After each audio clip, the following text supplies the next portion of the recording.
Hey everybody, it's Dan Spazzano from Maximum Pixelation. It is Friday night, March the 8th, and I've decided I'm going to try something new. I'm going to do a little kind of a video podcast, one-man podcast, because I haven't been able to put as many reviews up on the site as I would have liked to in the last month or so, because my real job, the one that pays the bills, is been keeping me busy. So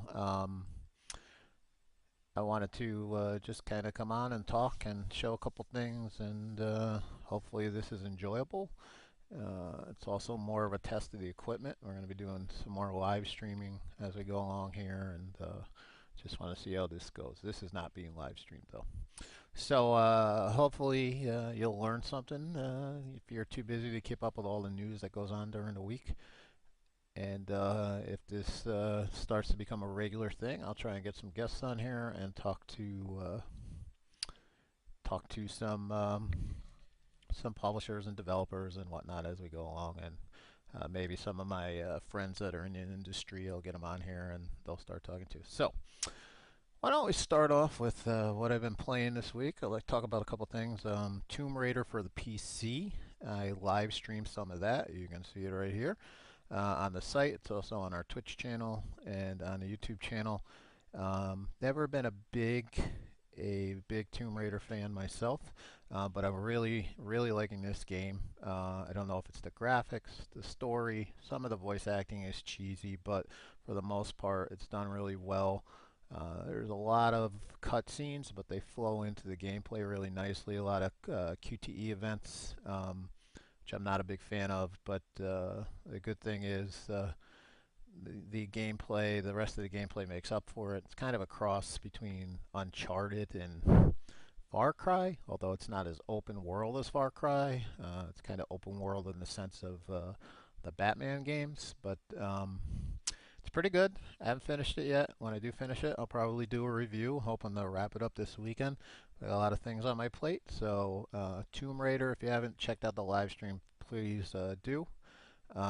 Sorry about the audio on that. Like I said, we're still working out the equipment. Hopefully this audio sounds good. The other things I've been looking at this week, the show for the PS3.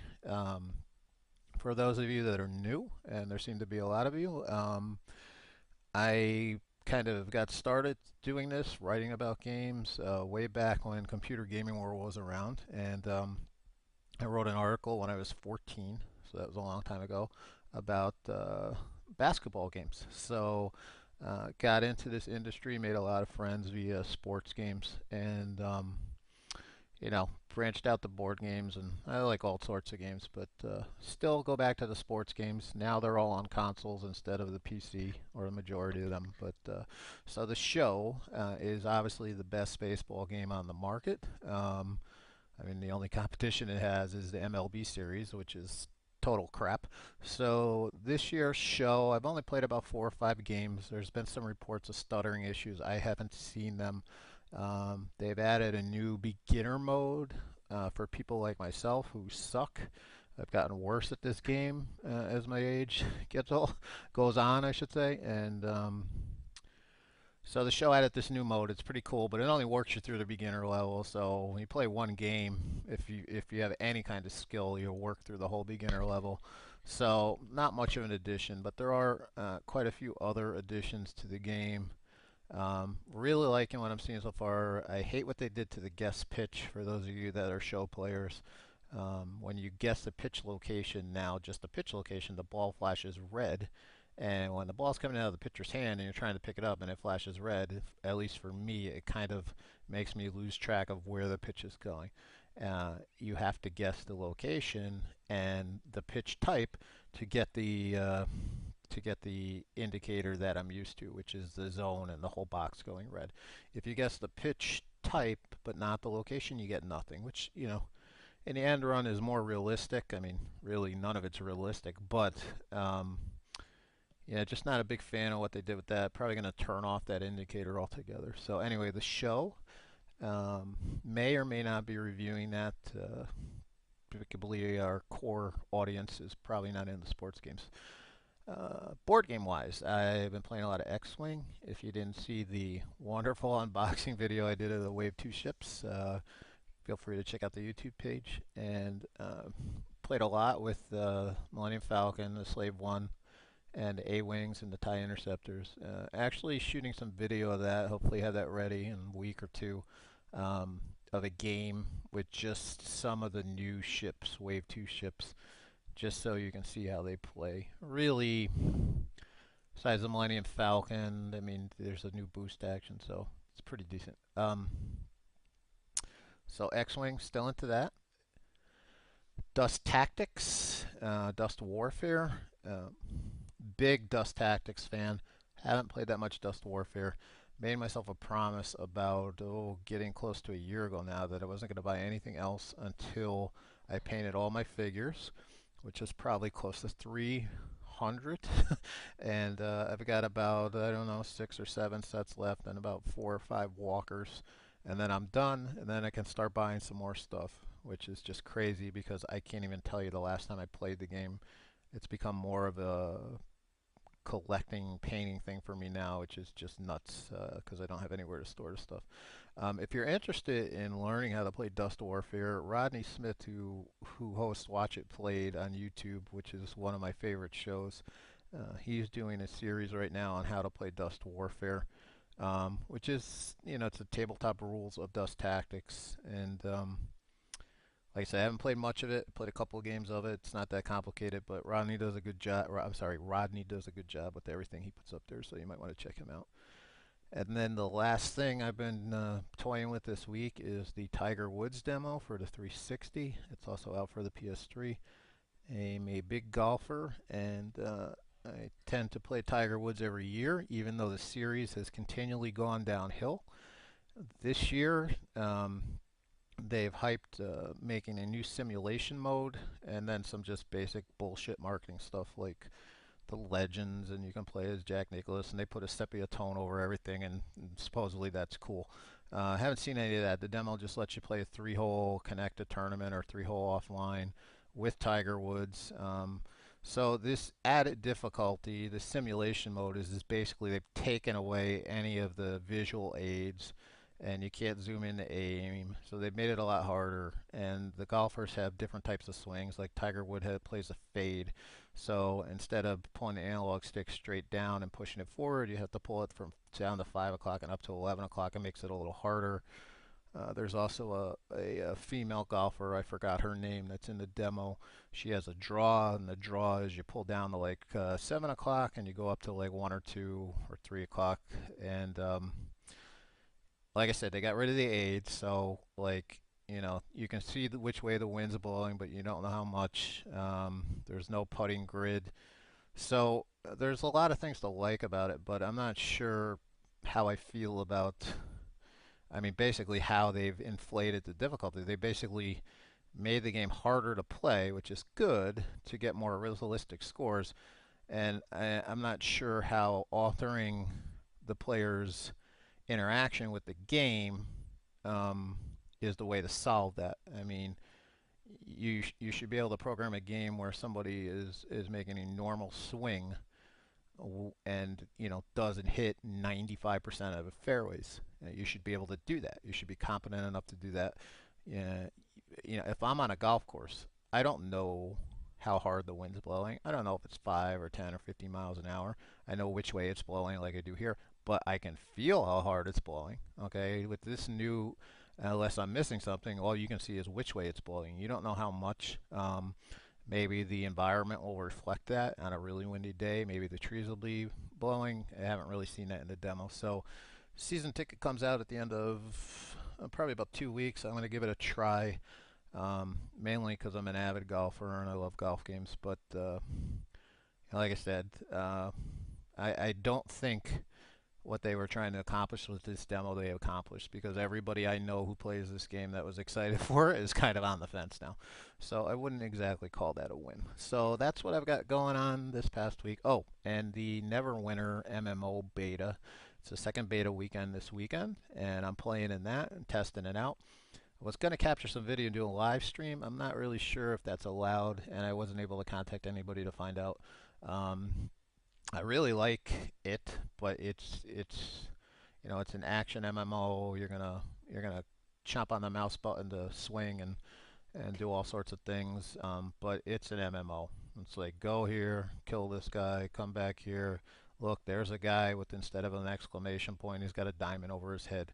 So, but something about it, maybe it's the newness of it, and maybe I'm only getting to play a weekend, but so far I like it. We'll see how it goes. I'm gonna try to play the crap out of that this weekend if I get some time, along with more X-Wing, of course. Let's see, news from this week. Um, FFG has announced that they have announced the fifth expansion pack for Star Wars the card game. I really like Star Wars the card game, so this is the fifth pack in the Hoth cycle. I'm going to be reviewing Star Wars at some time in the near future here when I get around to writing about it. There's no sense filming that review.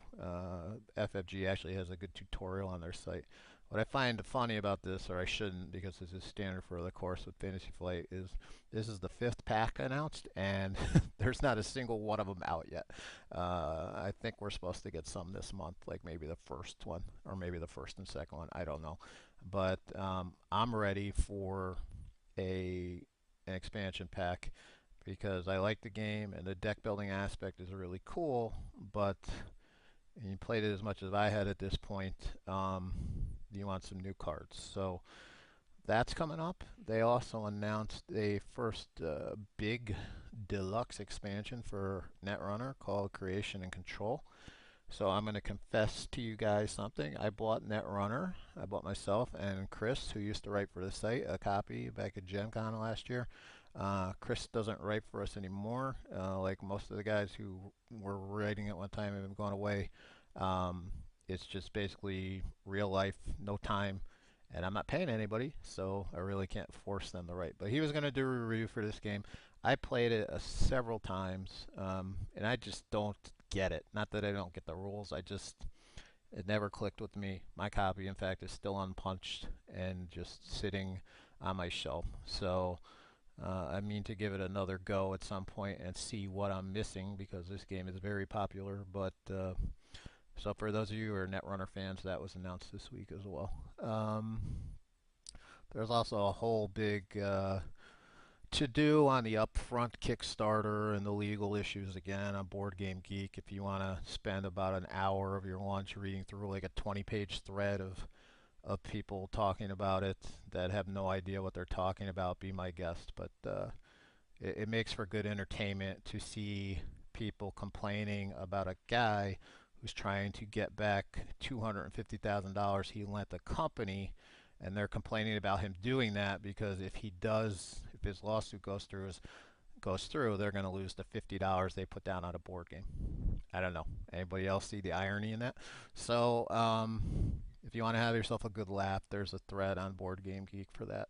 So that's about with board game news. I'm not even going to go over any video game news because there's nothing that I'm really um, that excited about this week, and there's plenty of sites for you to find out that. Actually, I take that back. There is one thing.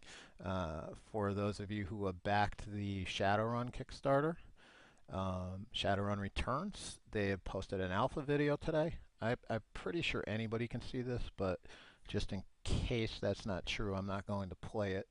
Um, so this has been pushed back to summer. I hope it comes out soon. I absolutely love what I saw in this video. It's exactly what I imagined that this game was going to be like, kind of this isometric view, turn-based when it needs to be in combat.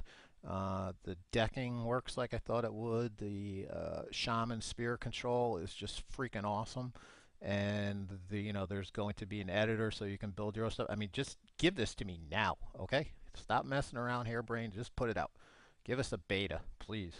Anything. I just want to play this game. I don't even need a beta. Just give me the editor. I just want to start making missions. So, um, if you get a chance, give that a look. If you didn't back this, sucks to be you because I think this and Wasteland 2 are going to be one of the better games to come out this year. That's assuming Wasteland 2 comes out this year.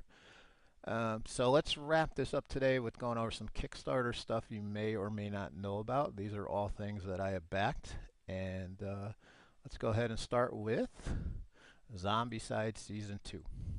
As you can see right here, they've well surpassed their goal, 800, almost 900 grand. Because of that, there are more stretch goals than I can keep track of at this point. I think I'm going to have enough plastic zombies to start my own apocalypse, and frankly, I don't know what I'm going to do with them all. So we're getting two new. We're getting basically a Prison Outbreak game, which is season 2. It's a standalone game. Toxic City Mall, dogs, extra survivors. There's even some. They're even selling some add-on survivors for $10 each, and I don't think all of those are out yet. You can see there's 23 days left to go here. So I really like Zombicide. It almost made my top 5 games for last year. And as everyone who's followed our site or my site for the last 5 or 6 years knows, I'm a completionist. So I need everything for this game, and everything when all said and done, and this gets to day 20, 1 day left, and everything's out there optionally I can buy, is probably going to run me over 200 bucks for something I'll probably play 5 times a year. So, yep, I don't know what the F is wrong with me. So, Zombicide's doing well. Dungeon Roll's another one that's doing quite well. They want at 15,000. They've got 100,000. There's been plenty of stretch goals here. I encourage you to check this one out. There's only 11 days left to go. It's a really simple dungeon rolling game from Tasty Minstrel, Martian Dice. I talked about that a long time ago. One of my wife's favorite games. Same people who made those dice, same company who made the game. These are the same type of dice. But it's a dungeon delving type game, and the videos can do more justice than explain it than I want to go over here. But I haven't been to the page in a bit. There's some nicer pictures here. I mean, there's just, you can see they've hit almost every stretch goal too. So people often say, why do you back something on Kickstarter, a board game, when you can get it for half the price? Because you can't get half of the shit they give you when this stuff is done. You know, you gotta get it on a Board Game Geek store, this, that, and the other thing. You know what? Just give it to me. I still have D-Day dice stuff I haven't even touched yet, still in the shrink wrap. So Dungeon Roll, flipping the genre a little bit from board games to computer stuff. Actually, I'm going to come back to Lord British. I'm going to save him for last. If you've ever played Planescape Torment, this is the sequel, and done by inXile, the guys who did Baldur's Gate Enhanced Edition. And this, as you can see, is doing quite well. They hit the $1 million mark, I think, in 6 hours. The fastest Kickstarter project to get to $1 million, surpassing the Android console, the Ouya. I think I'm pronouncing that right, Ouya. And I mean, who knows when this is going to be out? It's 28 days left to go on the Kickstarter. Then you got to build this game. I mean, we're probably talking 2 years. Hopefully, I'm still kicking when this thing comes out because I backed it. But definitely a nice video to watch. And if you haven't played the original Planescape, do yourself a favor. Go spend 6, 7, 5, whatever it is at GOG, Good Old Games. Get a copy of it, play it. It's one of the better RPGs of my lifetime. So give it a look. And last but not least for tonight, we're going to talk about Lord British's Richard Garriott. His new venture called Shroud of the Avatar, Forsaken Virtues. This is an MMO as far as I can tell. I backed this. It is not anywhere close to its goal yet, but it'll hit it because it's Lord British. Now, I like Lord British. I like Ultima. I grew up on Ultima. It's what got me into computer gaming. If you want to watch a video, this video just, I don't know. For me, I just watched it. I'm like, can we pat ourselves on the back enough? So, I mean, they do show some gameplay, which is good, but a lot of talking about what they have done in the past. And last I checked, Lord British hasn't done anything relevant in a while. So, but I'm still backing it because I'm a big fan of Ultima, and he seems into it. It's the same reason I backed the Shadowrun stuff. Jordan, if I get his last name right, Weissman, I believe it is. FASA, BattleTech Shadowrun, way back in the day. Kind of got out of it, and I could tell that, you can tell if you watch the updates, that he is into making this happen. and Lord British seems the same way. So this might be a good project to back.